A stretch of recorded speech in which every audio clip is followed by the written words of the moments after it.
নমস্কার বন্ধুরা, আশা করি তোমরা সবাই খুব ভালো আছো এবং তোমাদেরই ভালোবাসায় আমিও খুব ভালো আছি। আজকে আমি তোমাদের সঙ্গে আনারসের চাটনির একটা রেসিপি শেয়ার করব। আশা করি তোমাদের ভালোই লাগবে। তার জন্য আমি দেখো এখানে একটা গোটা আনারস কেটে ধুয়ে চটকে নিয়েছি হাত দিয়ে। একদম পাকা আনারসটা, খুব মিষ্টি। প্রথমে আমি গ্যাসটা অন করে দিচ্ছি।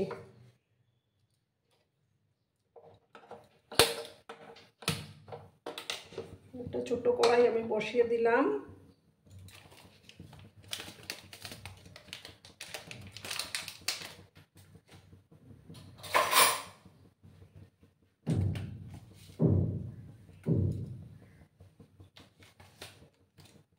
এবার দেখো এটার মধ্যে আমি 2 চামচ পোস্ত দানা দেব।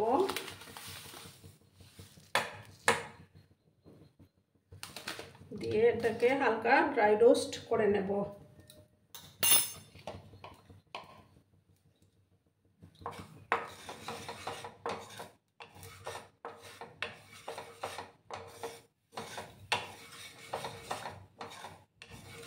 গ্যাসের আঁচটা কিন্তু কমানোই আছে।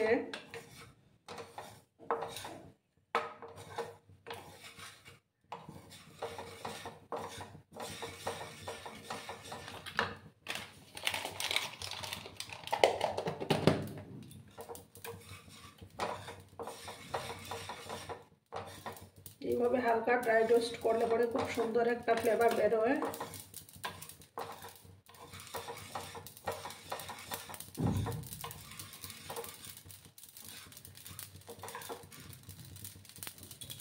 এবার দেখো আমি এটা নামিয়ে নিচ্ছি। এটা কমপ্লিট হয়ে গেছে ভাজাটা। একটা ডিশের মধ্যে আমি নামিয়ে নিলাম। এটাকে আমি ঠান্ডা করে নেব।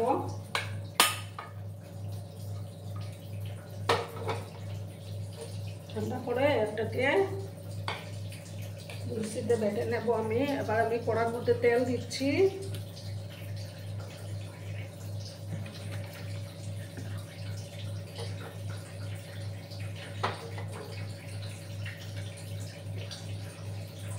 তেলটাকে ভালো করে আমি প্রথমে গরম করে নেব।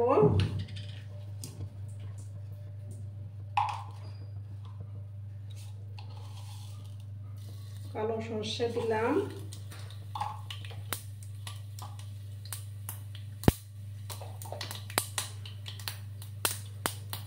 এবার দেখো এই আনারসগুলো আমি দিয়ে দিলাম।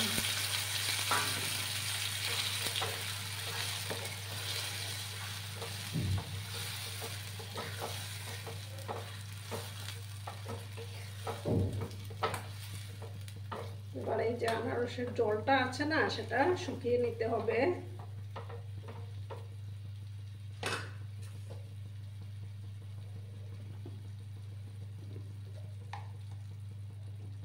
সামান্য একটু 1 পিঞ্চের মতো আমি হলুদের গুঁড়ো দিলাম।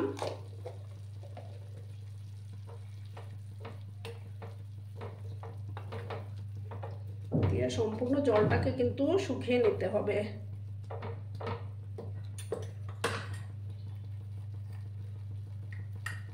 আর সামান্য একটু লবণ আমি অ্যাড করে দিচ্ছি।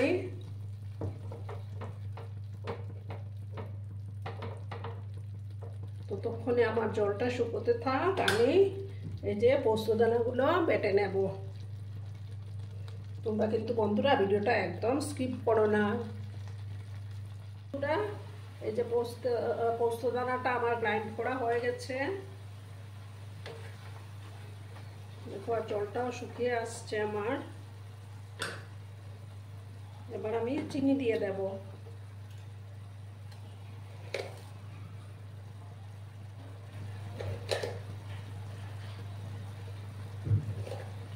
আনারসটা যেহেতু মিষ্টি, বেশি চিনি দেওয়ার দরকার নেই। তোমরা যে যেরকম মিষ্টি খেতে পছন্দ করো সেই অনুপাতে মিষ্টিটা দিয়ে দেবে।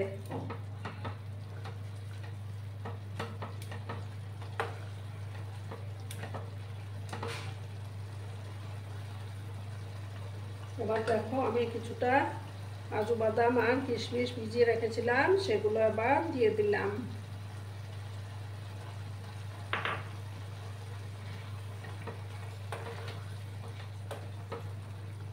তোমরা তোমাদের পছন্দ মতো ড্রাই ফ্রুটস দিতেই পারো।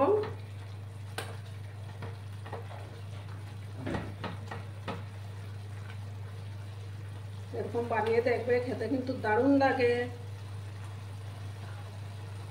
এবার আমি দেখো এই যে পোস্তর গুঁড়োটা দিয়ে দেব।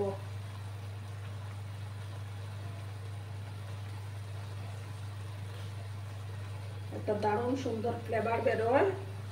যদি না খেয়ে থাকো এইভাবে ট্রাই করো।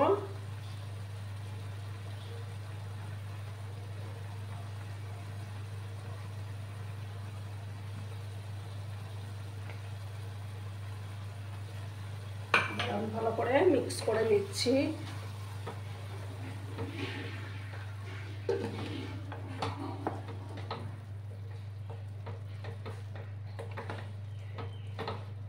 খুব সুন্দর একটা গন্ধ বেরিয়েছে বন্ধুরা।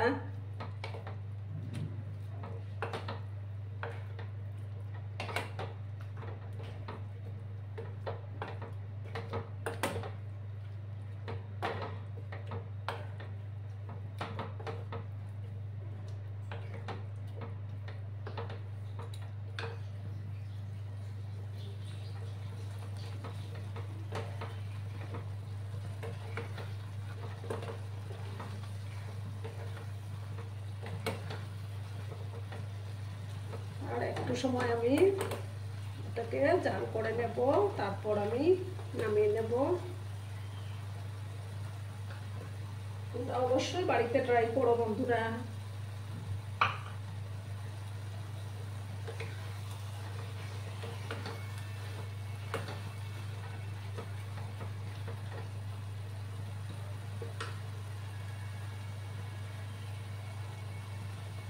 দেখো বন্ধুরা, আমার চাটনি, আনারসের চাটনি অলমোস্ট ডান।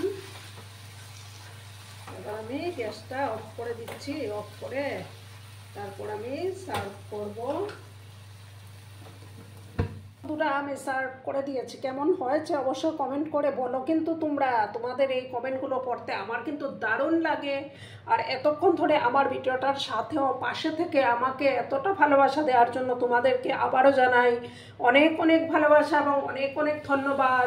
ততক্ষণে তোমরা সবাই খুব ভালো থেকো, সুস্থ থেকো, আনন্দে থেকো। আর আমার ভিডিওটার কোনো অংশেও যদি তোমাদের একটুও ভালো লাগে তাহলে অবশ্যই তোমাদের প্রিয়জনদের মাঝে শেয়ার করে দেওয়ার অনুরোধ রইল। ধন্যবাদ।